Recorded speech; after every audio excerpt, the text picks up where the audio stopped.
Hey, I'm Missy. I'm April. And this is SheelaNaGig.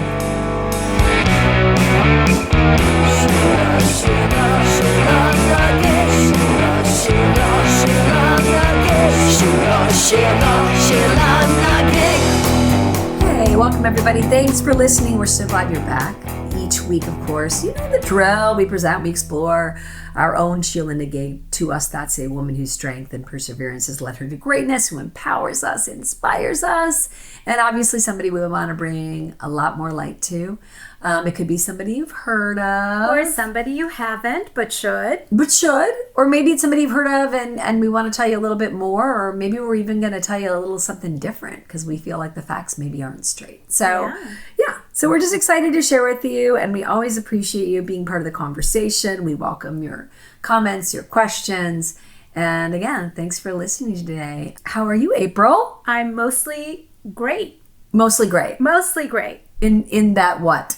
In that what? Everything is great except my lower back. It's just really it's so sad. So stiff. Your I back know. is really messed up. Apparently, this is one of the joys of aging. If you don't keep moving, if you sit on your butt too much, which I'm afraid I do a little too much of. Yeah. But otherwise, I'm okay. How are you doing? I'm good. I'm sorry, but that reminds me of a very quick story. Yeah. Mike, my husband, we play, of course, in a traditional Irish pub band for 26 years. One time you know this story. One time he threw out his back, and we were playing this really, really nice wedding on the beach, and we'd been paid quite a bit of money. And the day before the wedding, he threw his back out really bad. And when my husband throws his back out, I was telling April, he's on the floor for like 3 to 4 days, peeing in cups. Like it's horrible. Can't get up. No, he cannot get off the floor. So he throws his back out. I let the band know. They're all like, well, I guess you're going to have to call the bride and just tell her we can't play. I'm like, are you fucking kidding me? I'm not calling the bride not Missy on her wedding day and telling her we can't play. That's ridiculous. That is not happening, So I start just trying to figure out, like, what can we do? So I think, okay, I'm going to call, a medical supply place. See if I can get it, like, some kind of like stretcher, They're all like, no, that's not how that works. And it was my birthday. I remember my dad calls me to wish me happy birthday, and I start crying. And I'm like, Dad, I don't know what to do in this situation. He's like, well, go to an army surplus, of course.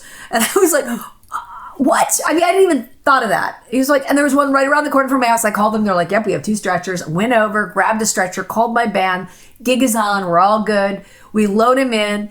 And on the stretcher. But it was kind of funny because they kind of screwed up the time. Like usually we're there, like it's a wedding, where we get there quite a bit ahead of time to set up so that we're set up by the time people got there.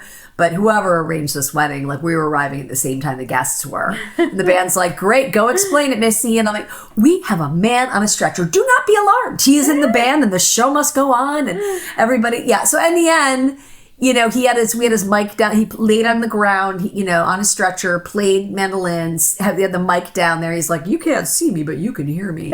The wedding party, loved it. They all laid on the floor with him and had their picture taken. Oh my gosh, that I didn't remember. It was hilarious. He did, he told me, he was kind of mad at me, but he was like, I'm gonna have to pee in cups. I'm like, I'll take them to the bathroom. It's okay. We'll put up a sheet. It's okay. We made it work. And in the end, he personally got a giant fucking tip, and we got the best review we ever got. So that's hysterical. He's still a little bit mad at me to this day about it, but it makes for such a damn good story, right? Total good story. Okay, so just so you know, April, I have a stretcher. Yeah. If you need it. Great. There's not that many people that have a stretcher in their garage, but we do. Just to be clear, I am standing on my own 2 feet. Don't need a stretcher. No, she doesn't need just a stretcher. a little step. Yeah, I'm sorry you're going through that. Yeah, it's part of it. Yeah. Working through it. Well, I'm very excited about our Sheela today. I can't wait to hear. And I was telling you a little bit beforehand about this. This is a very personal Sheela to me. Somebody I actually knew or had the pleasure of. I shouldn't say I. Well, I mean, I was a small child at the time, but my mom kind of knew her, and it's a very important little piece of my life. Mm-hmm. And April and I were talking, and I think as some of us have heard from me, that my mom both of our moms actually had some mental issues, some mental struggles, and my mom, was bipolar, so she could be like the most amazing person in the world, or she could be really harsh and really difficult. And So this really brought out some of her more like beautiful moments. And so it was very emotional for me. And it actually really made me appreciate my mom. So it felt really good to do the research and think about this episode. So I'm just going to start with that. So again, it's just very near and dear to me. So I spent my summers as a child up in northern Michigan. You all know I'm from Michigan. We have a family cabin up there that my brother and I still own to this day, even though we both live in California. And it's in Traverse City. It's on Long Lake. And my husband and I actually got married there. And it's still just one of my favorite places to visit in the world. Oh, and I just want to say that Missy generously offered the cabin to me because my husband and I are going to be taking a trip to Michigan. He's from Michigan, and that was just so thoughtful. And the cabin has been so legendary. I've heard so many stories. Yeah, and after this episode, you're going to see why I offered you the cabin, because I thought to myself, maybe April wants to go here. Because it's such a special place. And I suddenly was like, oh, April's going to Michigan. Wait, she could stay at the cabin. She could go there. So anyway. Well, tell us about your Sheela. I will. So as a child, my mom was, primarily interested in spending every moment at the cabin. She bought this cabin with money she had inherited from her own mother's death. Mm-hmm. And it was always a big point of contention for my parents because my dad was starting his own business around that time and just assumed my mother would give him the money for the business, and she went behind his back and bought a cabin, which was her dream. Uh-huh. And we had always spent our summers up in Traverse City, but we would always rent a cabin prior to that. Mm-hmm. So it was just her happy place. And I still, when I go there, it's like it's the only place I still kind of feel her spirit. Oh. But it was, absolutely her happy place. And it has kind of become my happy place now too. And so the point was, when we went there, we were just supposed to spend every moment at the cabin, hunting for salamanders, taking walks in the woods, swimming in the lake. She just didn't want to. And we were kids. We would sometimes get a little stir crazy. Like, Mom, can't we go to Myers Thrifty Acres? Mom, can't we go downtown and get some ice cream? But she was, she wasn't super into that. And we would get a little stir crazy. And when we did, again, she'd just say, go for a walk in the woods, jump in the lake, kid, read a book on the dock, We usually did go to the library once a week so we could get books to read throughout the week, but that was, kind of a special outing. You get the idea. But every now and then, and especially if it was like a super rainy day, we would wander out civilization and we would explore sometimes Interlaken. We would go to plays there, rehearsals, music performance. And by the way, Such a Small World, if some of you listened to our episode recently, our interview with Amy Farrell and lead actor Cheryl Darrow from Ms. Holmes and Miss Watson, Apartment 2B. It was just so funny because Amy brought up that she was actually a student at Interlaken. Yeah, and now teaches there. Mm-hmm. So that was the very place that I am speaking of, yes. But my mom would also, take us to gift shops, rock shops, museums, poetry readings, galleries, and she seemed to kind of have a pulse on all of them. Mm-hmm. Well, one of her favorite galleries was the Gwen Frostic Gallery in Benzonia, Michigan. It still remains open today. And Gwen has since passed away, but her artistic legacy still lives on in the gallery. It's located, again, in Benzonia, which is a town of about 700 people. So a pretty small town. Pretty small. Yeah. So today we're going to talk about Gwen Frostic. And her story is really one of just tremendous resilience and determination and grit. She was born Sarah Gwendolyn Frostic, and she became this wildly successful artist, entrepreneur, educator, author, philosopher, lecturer, writer, poet, and well-known advocate. I have to ask. Did she work for the Dead Letter Office? No. She did not work for the Dead Letter Office, April. I'm sorry, I haven't mentioned the Dead Letter Office in 100 episodes. I know. We haven't recorded 100 episodes, but I haven't mentioned it in a long time. That's right. She hasn't. But she did interrupt me, so I'm going back to Go ahead. Lecturer, writer, poet, well-known advocate for nature, multi-millionaire, and Michigan Women's Hall of Fame inductee. Wow. Have you ever heard of Gwen Frostic? I might have. The name sounds somewhat familiar, but I can't say it conjures up all of that. That is largely thank you to Martha Stewart. which I will get into much later. Okay. But this Michigan native who never drove, never married, or had children also lived until the day before her 95th birthday. Wow, nice. And she was born on April 26th, 1906 in Sandusky, Michigan, to Fred W. and Sarah Frostic, who had both been trained as teachers in Ypsilanti, Michigan. And at the time of Frostic's birth, Fred was serving as school principal in Ypsilanti. And she was one of 7 children. She had an older brother named Bill. She also had 5 other younger siblings. No wonder she didn't marry and have children. She probably had You're right. She probably had her fill, right? Helping out. So she was super precocious, and she was actually already walking at 8 months of age. But she was stricken with an unidentified illness and fever at that time. It was later believed to be polio, but I don't think that was ever confirmed. And it resulted in cerebral palsy. Oh. Yeah.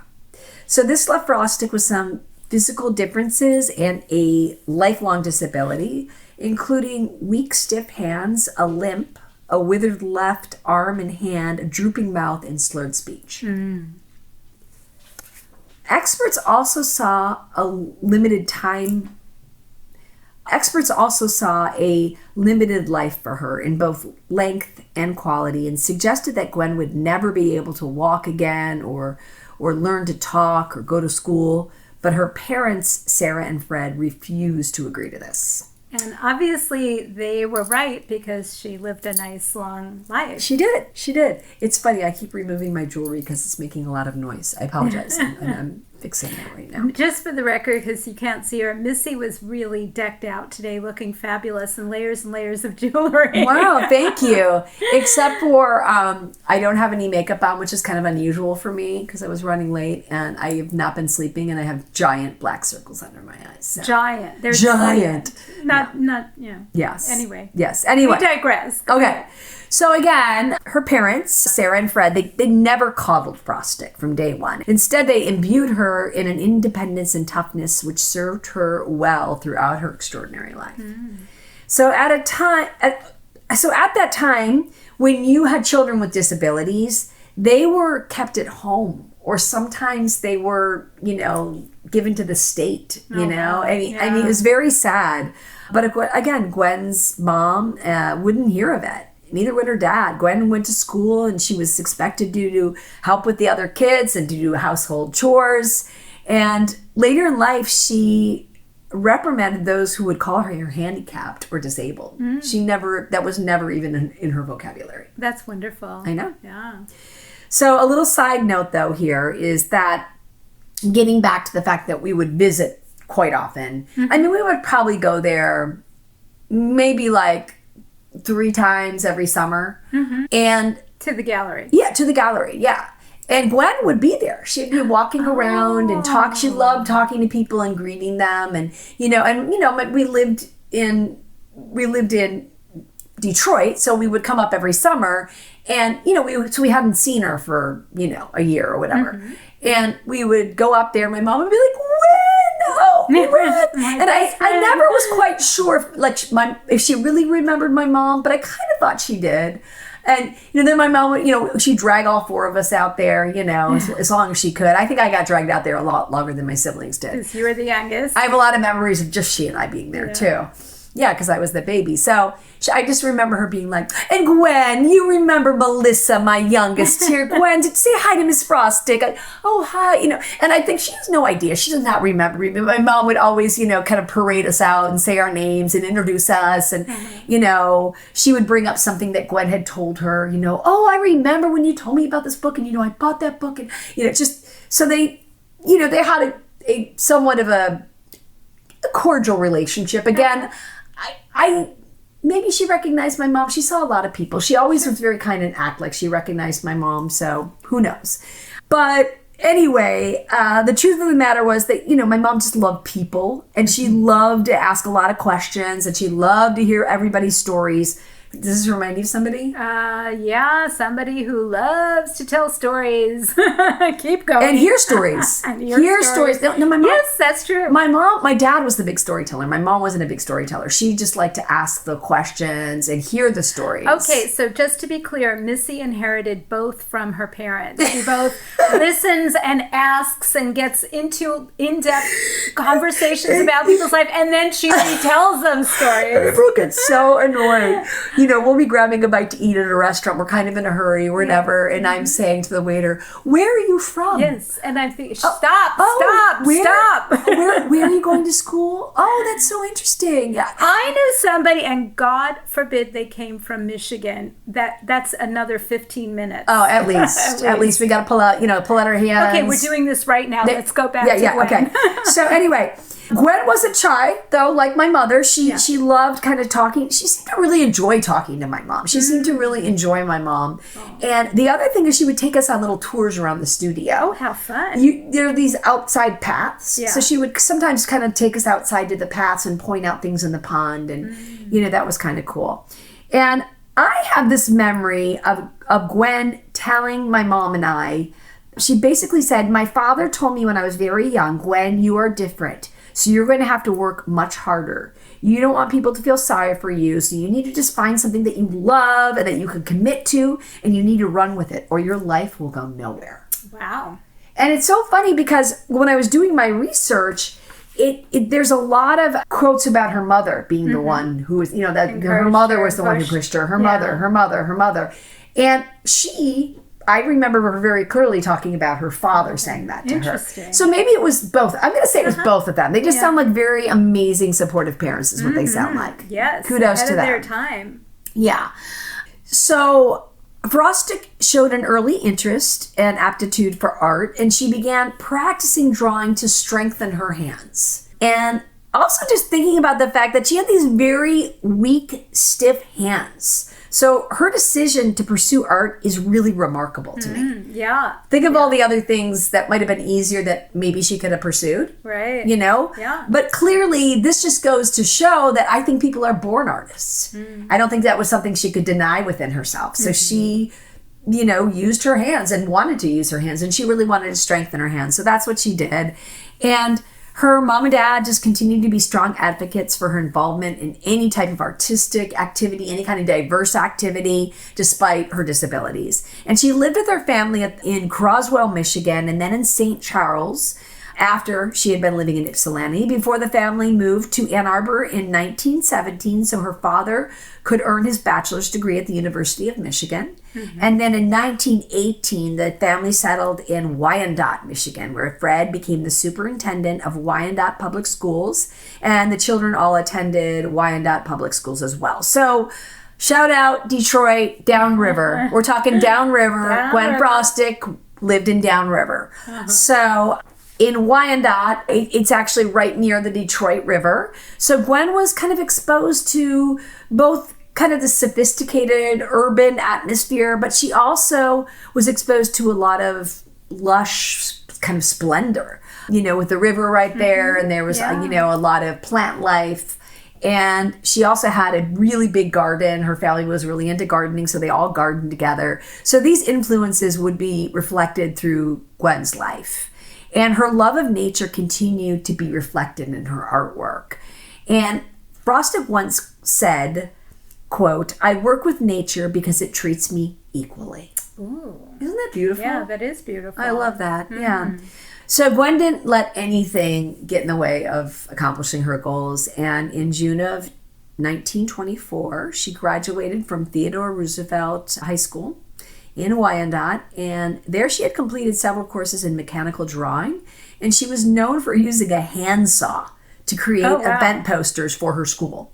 Wow. She was the girl with the handsaw. Okay, you don't mess with the girl with the handsaw. And the weakened, stiff hands. Wow. Which were quite obvious. Well, it sounds like she was determined to use her hands as much as possible and to challenge herself with that. Exactly. Yeah.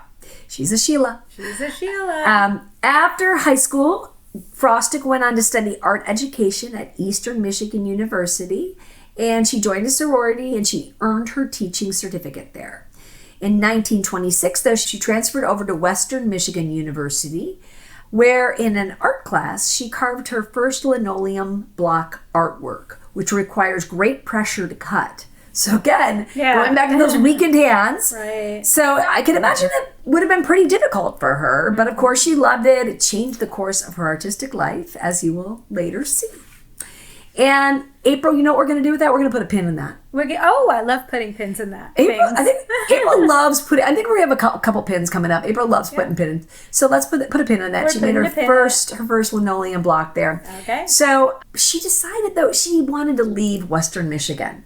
At that point, she just kind of started realizing, I really want to start earning a living. And so she just shy of completing her degree in 1927, much to her parents' dismay.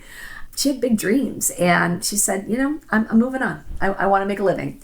So she started creating metalwork and created a metalworking business in her parents' basement. And she started selling copper and brass items such as fireplace screens, sundials, vases, and clocks under a business that she called Metalcraft. Wow. And again, given her, I don't want to use the word disability because that would definitely be disrespectful. That piss her off, don't. Yeah, that would be disrespectful to her. But her weakened hands. Her weakened hands. Yes. That's pretty remarkable. It is remarkable. Yeah. Gwen's talent soon drew a lot of attention. And the Detroit YMCA asked her to start teaching metalworking classes, which she loved doing. Aww. Remember, she had a teaching certificate, so that was a good fit for her. And then Clara and Henry Ford, you may have heard of Henry Ford. I think I've heard that name a few times. Yeah. He commissioned her to make 2 copper vases. And Monsanto requested that she create a piece for their 1939 World's Fair display. Wow. Which she also did. These are things I didn't know. Yeah, wow. So this was interesting to learn new things about her. Well, when you were giving the laundry list of all the impossible things that any human being would do in one lifetime, I thought she was pretty, it's not surprising. It's not. Nothing is surprising when I think about who she was. Nothing is surprising. So, but what's amazing again is that she's just this someone who she's just this artist that was so good with her hands, like so wonderfully good with her hands, despite those cards being stacked against her. Right, yeah. Getting back to I think this is a gift she was born with, and she was meant to pursue it, whatever got in her way, she just continued to do what she was doing. So, and I have another pin. Okay. April. Okay. Go for it. So during the same time, she worked at a summer camp. She worked as a summer camp counselor in Frankfort, Michigan, and this cemented her love for northern Michigan. But she had seen him a little bit when she was younger, but she really got to spend some time up there being a counselor, and it was in her heart at that point. She said, "This is where I would love to end up." She knew that. So she continued to run her successful metalcraft business for about 10 years until the event of World War II, when Gwen was suddenly unable to buy metal for her business, due, of course, to the scarcity because of the war. And her metalwork business just kind of languished, unfortunately. So to do her part in the war effort, she realized that she should kind of change things up. And remember, she had done a lot of mechanical drawing. Yeah. So she decided to work for the Ford Motor Company as a tool and die draftsperson at the bomber plant in Ypsilanti, Michigan. Wow, doing her part for the war. That's right. Yeah. That's right. I didn't even list that in her professions earlier, but so she was also a draftsperson. Okay. She designed the tools needed in the shops and helped to troubleshoot and fix the machines when things went wrong with the plant operations. But she also continued working on her art and began to revisit, okay, we're getting back to this now. Okay. We had put a pin in it. Linoleum or Linocut block prints. And using those Linocut techniques of carving linoleum blocks to create prints. And around that same time, Gwen's younger brother, Ralph, aided her in obtaining her first printing press. He had loaned a friend money, and coincidentally, this friend had a used hand-fed electric printing press in his garage. In exchange for canceling the debt plus $45, Gwen acquired her first printing press. Wow. I love that. That's such a good story. Yeah, Thank you, Ralph. Thank you, Ralph Frostic, younger brother. So not knowing how it worked, Gwen, of course, took the whole thing apart. Of course. Like she had been doing at the plant as well. And she reassembled it to figure it all out. Mm-hmm. And she was able to kind of fix anything that needed to be fixed. And it suddenly was this functioning press that she had at her fingertips. Well, that's really impressive. If I took anything mechanical apart, it would stay apart. Oh, there's just no way. I think about that, you know. And what's interesting, too, is she's an artist, but she also has this unique ability to kind of figure things out. Right. And you so know? she made, along with artistic pieces, some very practical pieces. Yeah. And that wasn't lost on me. And she was very mechanical. Yeah. She knew, so that you don't always see those things go hand in hand. No. You almost think of those as being different types of skills. Yeah. Definitely, yeah. She printed her first linoleum block carving of a fish on note cards. And in 1945, as a result, Press Craft Papers was born. Gwen was 39 years old at this point. Didn't you give me? I did. Yes, you did. You gave me these beautiful, beautiful. I did. I didn't know if you would remember. Stationery. Yes. I thought I had. I didn't know for sure. I was going to ask you, but yeah, that's Gwen Frostic. It just hit me. That is. And you asked me if I knew the name, and I thought, yeah, it's vaguely familiar. And that must have been where I. Yeah. I'm glad. Yeah, because I thought that I had given you some. So yeah. I have to say, it was very intricate and different and beautiful. It's beautiful. Yeah, just beautiful really stuff. lovely. Yes. So during the day, Gwen continued to work at that bomber factory full time. She was working 6 days a week. Wow. And on weekends and on weekends. Mm-hmm. And on weekends. And this is just kind of how it was during that time. And at night, however, she was working on her new printing business. And she was turning her linoleum block carvings into stationery goods and prints through that use of the printing press that she had acquired. Mm-hmm. By the way, it was a Heidelberg printing press. Wow. And people loved her early work. And they started she would kind of go into stores and show it to people. And a lot of stores just locally in the Detroit area started accepting her work, and it was kind of flying off the shelves. So she realized she had really kind of come across something that was had a lot of potential for her. Mm-hmm. And she also had this longing to relocate her business to northern Michigan, where, again, we had put a pin in it. She was a camp counselor many, many years earlier. And so her father sadly died, in 1954, and she kind of saw that as a sign that it was time to move up north. At this point, she was in her late 40s. And again, this woman lived to be in her 90s, right. Thankfully, because I feel like she had when I talk about it, she had so many lifetimes. It's crazy. And the war had ended, so she completed her commitment to the war. Exactly. Effort. Good point. So she shifted her attention farther north. She opened up a summer shop selling her prints, stationery, and other items in the historic tourist town of Frankfort on Lake Michigan. So her Frankfort shop was located directly in the town, and it was very successful, much to her delight. And I say that it was a summer shop because a lot of stuff just closes on it's the Leelanau Peninsula, and very harsh winters. And so a lot of stores, especially at that time, I think, would close and just would be open for the tourist season in the summer. Yeah, there's a lot of areas within Michigan that are Have very you ever been seasonal. up to the Leland Peninsula, the Leelanau Peninsula? I don't think so. No, you got to put that on your bucket list with Steven. Seriously, I'm surprised he hasn't taken you up there because it's. Well, usually when we go, it's filled with seeing family and friends. So I get it. We haven't done a ton of exploring. Right. We did go up to Traverse City to go to the Great Wolf Lodge indoor swimming. Oh, with your kids? Yeah, when our kids were younger. Did you go to the Cherry Festival? No, we didn't do anything other than Great Wolf Lodge. Oh man, we do the Cherry Festival every year. That was a big deal. Did you ever go to Frankenmuth? No. Oh my God. I have a lot to experience. Yeah, you really have not done an official Michigan tour. We got to figure this out. All right. So anyway, in addition to selling her nature prints to those summer tourists who came to the Bayside town there of Frankfurt, she developed this mail order trade business, and that exponentially grew her business. You know, you mentioned that she was an entrepreneur. Oh, she was such an entrepreneur. I wonder where she got those instincts from. Just, the commercial instincts, the expansion instincts. Well, again, I look at the fact that she's an artist. She's an artist, yet she has these great business skills. Right. She's a total entrepreneur, totally steering her own ship. A total mechanic. She's a mechanic. Yeah. It's very uncanny when you think about that. No, it really is fascinating. I mean, I, for instance, had a business. As you know, I had a store, and I was a terrible business person.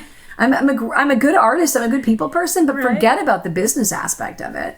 Well, I don't know what I'd do without April. I don't know. But yeah, it's true. It's true. But writing also began as a happy accident. She started doing a lot of writing. And this was another expansion of her business and her life. She had become at that point a member of the state board of the National Federation of Business and Professional Women's Clubs. Mm-hmm. And she was asked by her fellow board members to write and illustrate a book as a gift to the national officers. Mm. So in 1957, she created a book called My Michigan. And it was a compilation of prose describing her concepts of nature with illustrated images of nature's natural environment. And from there, she was off and running. She began in creating just stunning art and poetry books, publishing 22 unique books between 1957 and 1999. And just want to kind of describe what her books are like. In fact, I just ordered one for us on Poshmark. Oh, I did. I had to. I was like, because I know I have some somewhere, but they're probably, in the. I hate to say it, but probably in the garage, like with a bunch of stuff of my mom's. And, I got to dig them out. But when I did this, it was like, I want to look at one now. So I found them for $10. Thank you. Thank you, Poshmark. So anyway, I'll give you just kind of an example. There was a book called A Walk With Me that came out in 1958. I believe that was her second book. And you'll see this small grasshopper sitting on a single blade of grass. There's this green ink on the front left page. And then while the right page has this sturdy tree trunk with gnarled branches printed in these browns and these greens. And the text reads, "Let's just wander here and there like leaves floating in the autumn air. And look at common little things, stones on the beach, flowers turning into berries. From the winds we'll catch a bit of that wondrous feeling that comes not from seeing, but from being part of nature." Isn't that beautiful? Yeah. Just so simple. Yeah. But I love that. I love that. And so a Frostic book is instantly recognizable. It's always hardcover. There's no jacket. No text will be found on the covers except a subdued title on the front.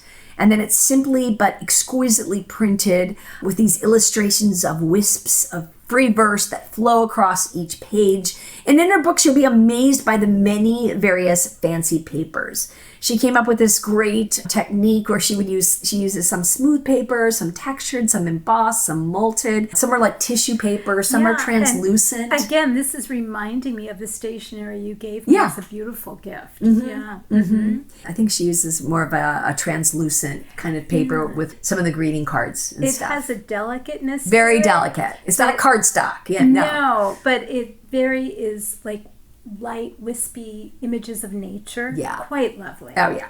Yeah. So, and we will feature, we have a new feature on our website. Yes. Where we should talk about that for a second. Yes. Tell them what we can do now. We can now show some images of our Sheelas and their lives, their work. And so we're looking forward to a project of kind of going back and sharing with you visual representations of some of the remarkable work of art. Yes, yes. There's so much to share. And now we can actually do it thanks to Miriam, our website designer, and Found Brands. Found Brands, if you need somebody to design your website and do an amazing job. She's wonderful to work with. So many of those pages have those little ragged edges, while others are neatly trimmed. Earth tone papers and earth tone inks, and the text is gracefully designed and does not appear on every page. So her most popular books measure about 6 by 9, although she's made some closer to 8 by 10. And each book is truly a unique and beautiful little piece of work of art within themselves. And I think my mom had nearly all those books. Oh. And I believe that when she passed away, we kind of divided them up. So I'm sure all of us have some of her Gwen Frostic books. Well, it says something that all 3 of your siblings wanted to have at least one. Or I think we all wanted at least, one. I probably took more than one. But again, where are they? They're in my garage. So, and she'd be at her studio, so she would often autograph her books. Oh. So I think a few of moms are autographed as well. And then I love just sharing this in her 2005-2006 catalog. It offered this description of her books, which is words blend with block prints with papers, and the whole becomes a book. Each is beautifully bound with hardcovers. Each has a character all its own. Words of sunshine and of rain, words of searching and of hope, and always of the greatness of trees and things. In 1960, Gwen made the bold decision to move her business, to operate her business year-round to a remote and wooded location situated between Benzonia and Frankfort in Benzie County. So I did say earlier that her studio is located in Benzonia. People just kind of refer to it as Benzonia, but it's actually kind of between Benzonia and Frankfort. And it's actually, Benzie County is the smallest county in Michigan. She bought 40 acres at that time, and it was all mostly underdeveloped woods, wetlands, fields. Well, that sounds like it suits her. It suits her quite well. And in fact, roads had to be developed to get to this area that she purchased. There were a few dirt roads, but a lot more had to be developed in order for people to visit her gallery. Yeah. But again, she was doing quite well financially. It was time. Yeah. And this would become not only her studio, but also her home, a gallery, and gift shop. And it just in another example of her just unconquerable spirit. Frostic was this single woman in her 50s when she moved her business. Wow, when she undertook this. Yeah. That's fabulous. Yeah. So the townspeople at the time thought she was a little crazy. They thought, okay, what's this middle-aged woman? What's the logic? She's got this thriving business in downtown. And they just couldn't understand exactly what she was doing, but she was very confident in her decision. And she called her new home the Frog Pond. Aww. And she wanted to also build, this whole sanctuary to observe and to study and research and sketch her native woods at any moment she felt the urge to do so. So the building was designed by Gwen Frostic, and she worked with a really great contract starting in 1964. She really worked upon kind of an organic style that served as an expression of her love of that natural environment. The building is wedged into the hillside. It's adjacent to a pond. There's also like a stream that runs through. It was constructed in part utilizing natural materials. So it had these kind of low, long pitched sod-covered roofs with things growing on the roof. And it just blends. It blends right in to the natural environment. And it has a wood frame construction. And then there were farmers in the area who brought her these giant boulders too. She started kind of asking, does anybody have rocks and boulders that they would, and people just brought them in droves. And so she decided to use a lot of those boulders and rocks for constructing the walls. And also she used rough-hewn lumber and driftwood to form her shelves and displays for the gift shop merchandise. And the space also had these really large expansive windows for natural light and to view the landscape around the building. And the building was not imposed upon the environment, but rather completely in harmony with it. And if you see it, we're going to post some pictures of it. Okay. When you see it, you'll see exactly what I'm talking about. It is such a special, beautiful, beautiful place. The building was sited adjacent to that pond that we talked about, and it was laid out so her lower level office and then the upper level residence was carefully concealed from public view. So she gave her a little bit of privacy. You wouldn't even known that she lived there, honestly. Her cleverness and her ability to design, without even looking at anything and seeing anything, just by your description, just sounds amazing. It was, again, very organic. She just kind of knew what she wanted to do and made it up as she went, and it's still stunning to this day. It's just a stunning, her studio is a work of art. It's a work of natural art. It's gorgeous. So She also created 2 large screened-in porches with floor-to-ceiling windows overlooking the property's pond. And she had a mail room. She had an employee lunchroom, and this was elevated and had a protruding screened-in porch so the employees could enjoy the view as well on their breaks. Oh, that's very sweet. Nice, yeah. Yeah. Yeah, it would be horrible to live in a sanctuary, or to be working rather in a sanctuary like that and then be like stuck in a room with no windows. Right. It would be torturous. So Gwen also developed walking trails. I think I mentioned that earlier. She used to take my mom and I out and show us things. And she, along these trails were sketching places. Basically, there were these little screened-in huts. So she could sketch for hours without being bitten by insects. And I just remember going back there with her and my mom, and I remember it was so serene and beautiful, and you could hear frogs and crickets and even loons like off in the distance. It was I wish you could see Missy's face as she's describing it. I am so my mom right now. Oh my gosh. My siblings don't normally listen to my podcast, but if they could, they would be laughing. They would be like, oh my God, she's so mom. I kind of am. Okay. So here's my 2 favorite parts. I'm not even to my 2 favorite parts about the studio yet. Okay. I'm getting there. All right. When they were developing the land to create the building, they discovered this natural spring. So they turned it into this large floor-to-ceiling natural stone wall with this trickling water that comes down in the main room. And it's beautiful. It's just beautiful. And you hear the water trickling as you're in there. But wait, there's another favorite part. When I was a kid, I loved animals. I still love animals. Yeah. But she had this floor that was covered in animal and fern prints all over the cement floor. Oh, wow. And I remember Gwen telling my mom and I that after they had poured the cement to create the floors, before they were even finished, creating the walls, she just decided she wanted to, pour that cement and then invite in all the animals and the wind and the leaves. To leave their mark. How beautiful. So what an amazing... I would just, as a kid, it was just to go there. This was the thing. My mom could not spend less than 3 to 4 hours anywhere. So... that explains a lot, Missy. I guess. You're right. It does kind of explain a lot, right? It does. Don't take me thrifting. No. Right. So... we had to find things to do, because my mom, she just could not bring, herself. Pull herself away. She could not pull herself away. There you go. And so all the different things we could explore, I would just follow those tracks on my hands and knees across the cement floor, try to identify the tracks. I mean, it was fascinating to me. And she also had this really cool dog. I think his name was Longfellow.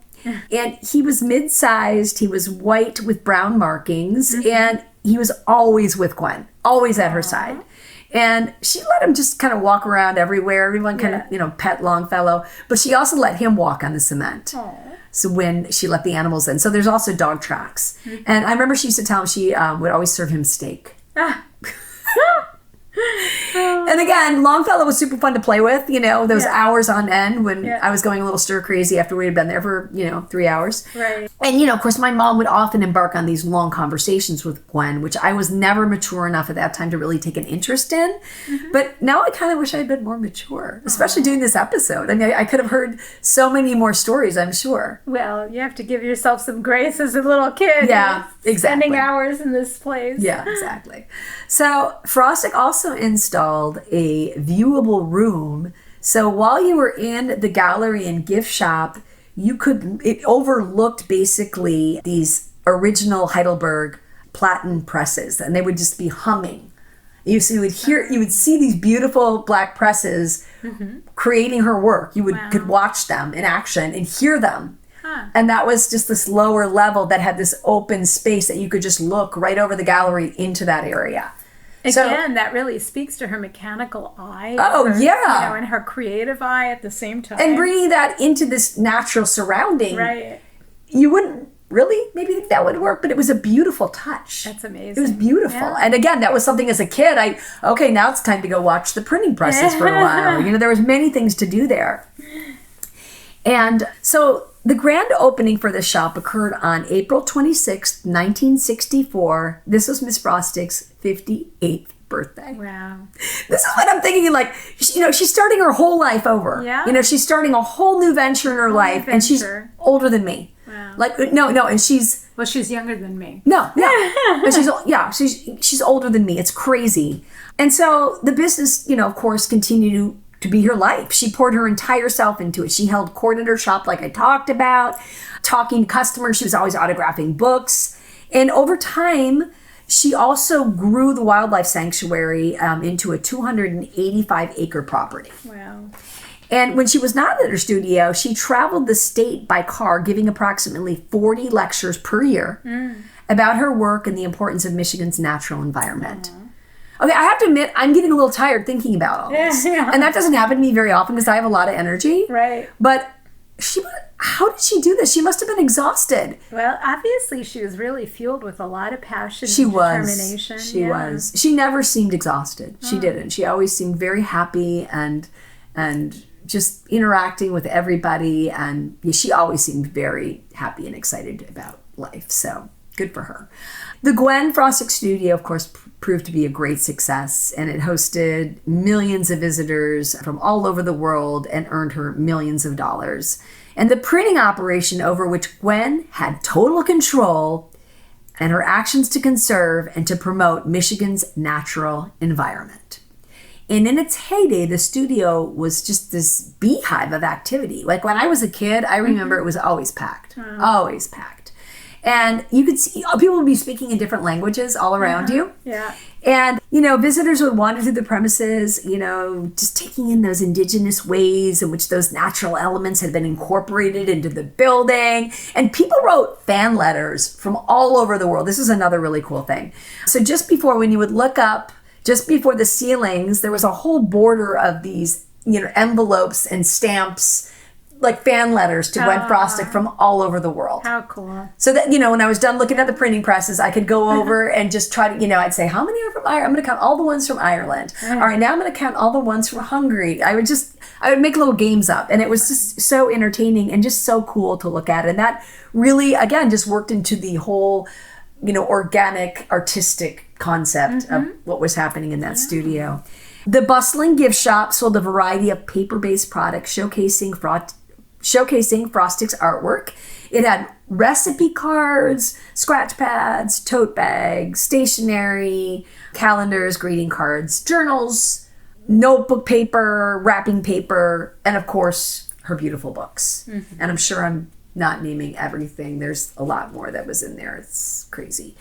Okay, Stacy Brugman of Atlas Obscura describes stepping into Frostic's cavernous studio as like walking into an illustrated children's book, one where a mouse family is knitting inside a tree trunk. I love that. I just read that and I was like, yes. It does. You're giving it a very magical feel. It is magical. And thank you, Stacy, for that amazing description. When I read that, I thought that is just perfect.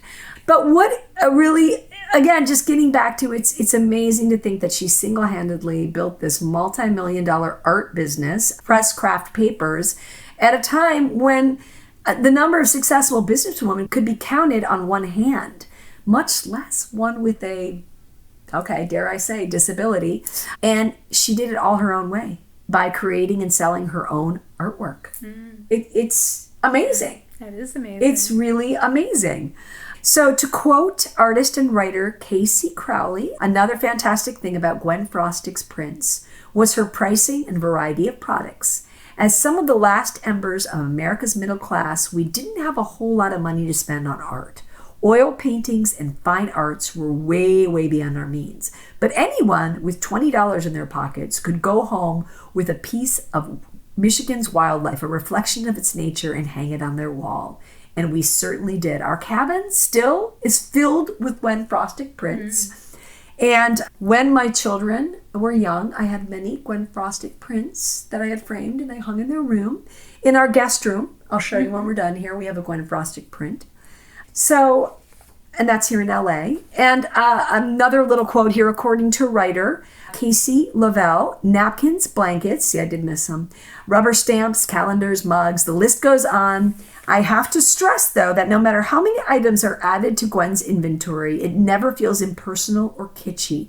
Every piece is stamped with Gwen's famous slanting signature, and many feature the phrase, "because you appreciate loveliness," either on the packaging or the piece itself. One of my favorite things about Gwen Frostic prints is the opening to the stock catalog, which reads, in part, "It's not just note papers we are selling, nor books, nor calendars, nor cards, but a bit of the tonic of the wildness to refresh your heart and spirit."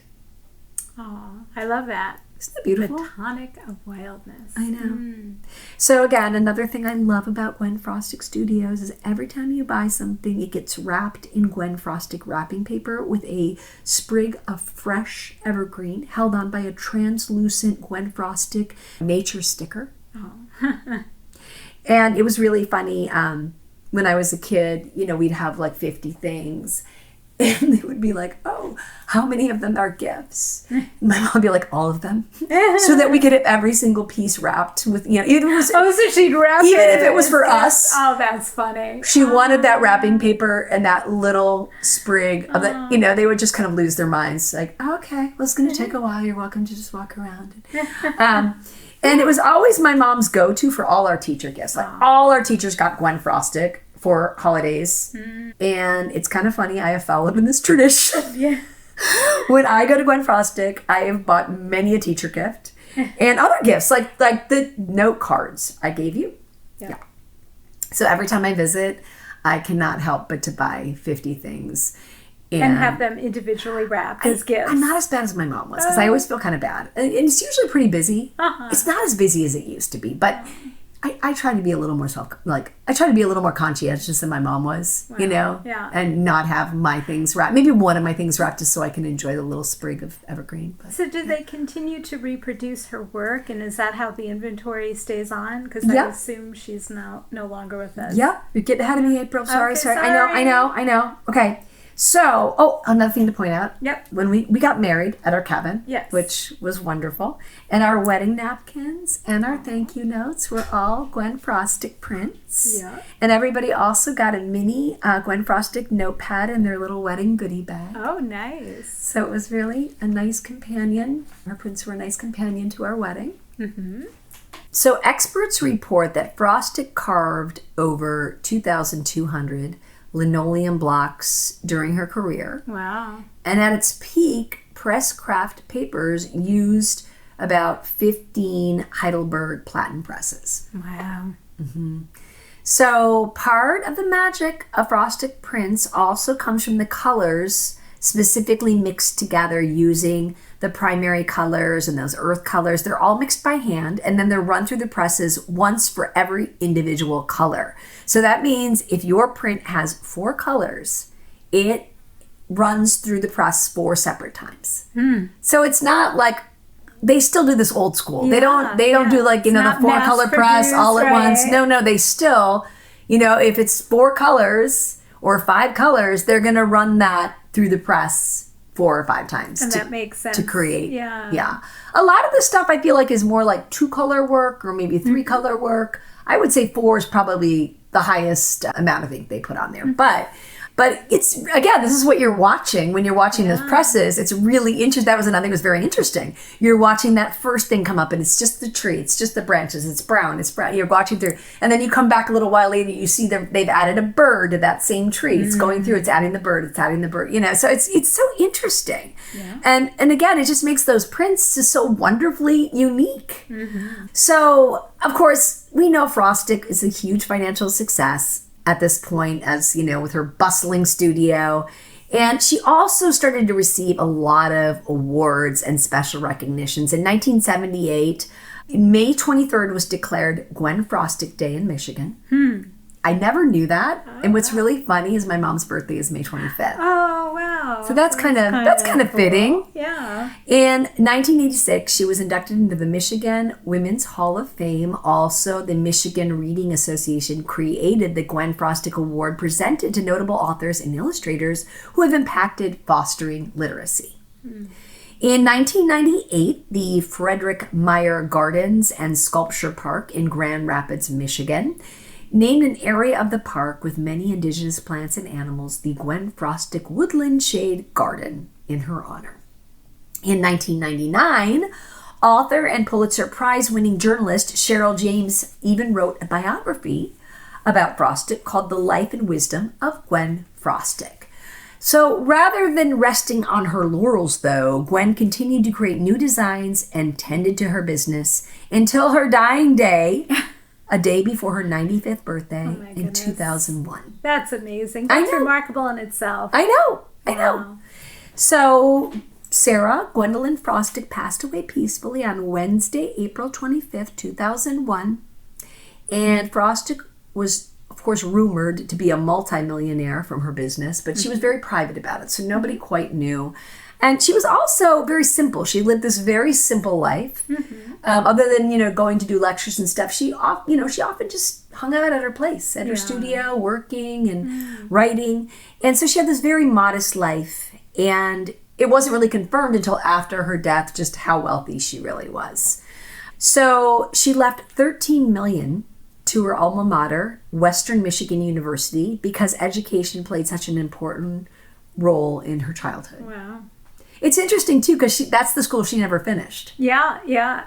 But she left them this big hunk of cash. Nice. They were very happy. And consequently, the School of Art there is named for Frostic.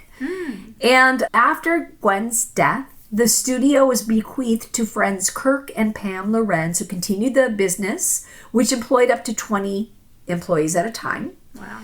But in 2010, a lender foreclosed, raising concerns across the region and about the future of the studio and Frostic's legacy there.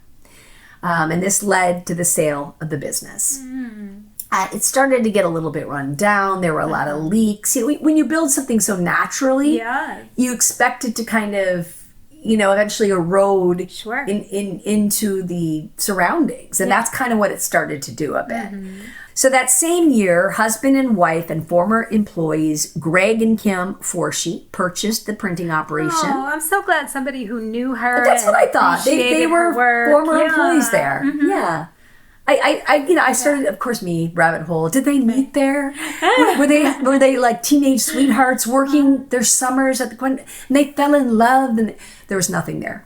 But Greg and Kim Forshee, or if you know them and you want to reach out and tell us, just make us happy, and tell us they met there and fell in love, and okay. But anyway, or not. So Greg and Kim Forshee purchased the printing operation and the property and acquired the rights to Frostic's prints as well as the studio. They also raised funds and replaced a section of the roof on the structure that was in very bad need of repairs, which again had to do with it being foreclosed on. Was it foreclosed? Is that what I said? I don't know, but the roof would have been 35 years old. I mean. Yeah, that's true.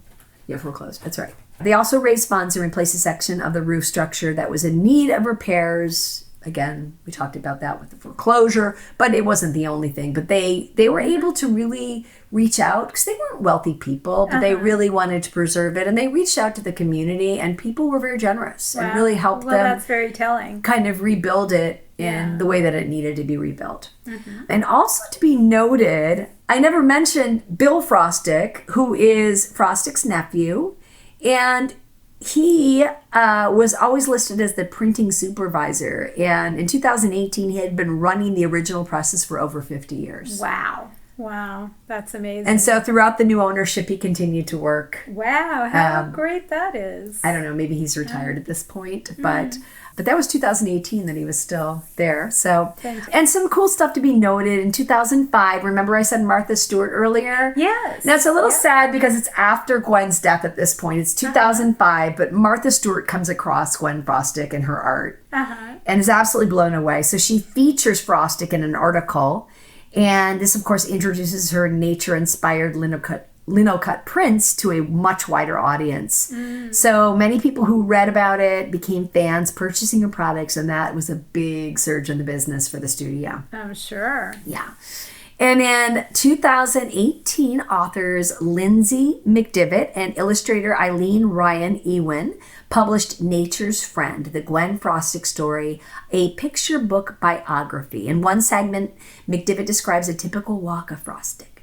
Quote, "She walked deep into the wetlands. When Gwen sat quietly with a pad and pencil, as still as a watchful fox, she seemed to hear music. She seemed to sense magic. She witnessed small miracles." It's beautiful.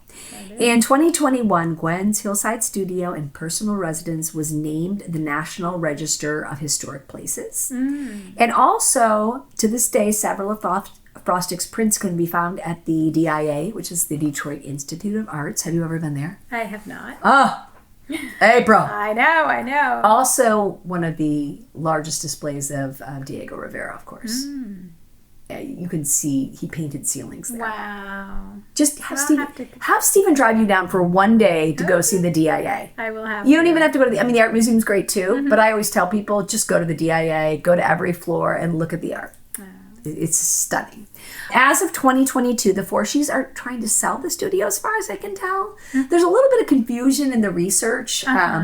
Some of the research for Gwen Frostic is a little spotty and sometimes you get kind of contrasting information. Yeah. But from what I gathered, is that the Forshees are trying to sell it. They're trying to prepare for retirement. And their real estate agent is quoted as saying they're proud of their work and they're proud of what they've done, but they're ready to pass the torch. This is really surprising to me too, and I can't quite believe this could be correct. But the current asking price is $1.9 million. Doesn't that seem low? It does seem low, although it is in a very remote area. And so I don't know if maybe that has something to do with it. I think back to the fact that she gave $13 million, and again, this was in its heyday. It was making, but then again, it had a big surge with Martha Stewart back in 2005. Right. So I don't know. That just seems very low to me. Of course, we're in LA where you cannot buy a house for under $1 million. No, you're right. Like the tiniest of houses is going to cost you $1 million in the worst neighborhood. So, yeah. Also, because of the way that she prints and everything, you really have to be committed to, I would think, honoring a tradition that maybe people with all the modern techniques and so forth, maybe there's less interest in. Right. I kind of want to buy it, April. What do you think? Wouldn't it be great if the SheelaNaGig podcast could buy Gwen Frostic Studio? Well, I could tell you SheelaNaGig podcast can't afford it. Hey, listeners, how about the SheelaNaGig podcast so that we can buy the Gwen Frostic Studio? It was Gallery for a while, studio. It's actually called Gwen Frostic Prints now. I just want to bring that up. I think I keep calling it Gallery and Studio. But, okay, so the current asking price, again, is $1.9 million. This includes Gwen's 2,200 linoleum blocks, 15 Heidelberg presses that, of course, turned Frostic's designs of morel mushrooms, forest trillium, barn owls, birch bark trees, the first violets of spring, amphibians, raccoons, fawns, cardinals, trees, plants, birds, flowers, berries, and animals into some of the most recognizable Michigan-based art. Don't you want to buy it? Don't you at least want to go there? I definitely want to go there. I'm not sure I want to buy it. Okay. So Gwen Frostic's legacy, of course, continues beyond time, and long before her death in 2001, she even wrote her own epitaph. Quote, "Here lies one doubly blessed. She was happy and she knew it." Ooh. End of quote. Is that beautiful? Beautiful. I want to go like that. Okay. I want that to be my epitaph too. I know, isn't that? That is just stunning. It's just perfect. It's just perfect. So everybody, listeners, Go online and visit Gwen Frostic. It's gwenfrostic.com. And check out Gwen Frostic prints on her Facebook page. And better yet, take a trip to Benzonia for a first-hand look. You will not regret it.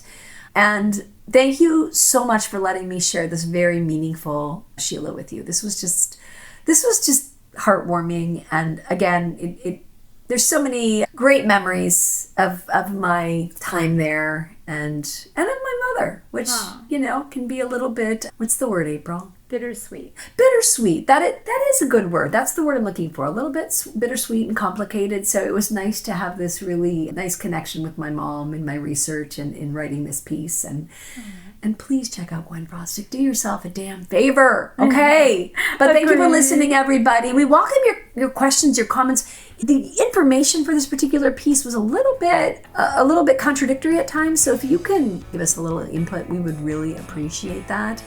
And we appreciate you listening, being part of the conversation. And keep listening, everybody. And keep fighting, ladies. Keep fighting. Be like Gwen Frostic. Don't let anything hold you back. All right. Thanks. Until next time. Bye. Bye. Unabashed in your glow.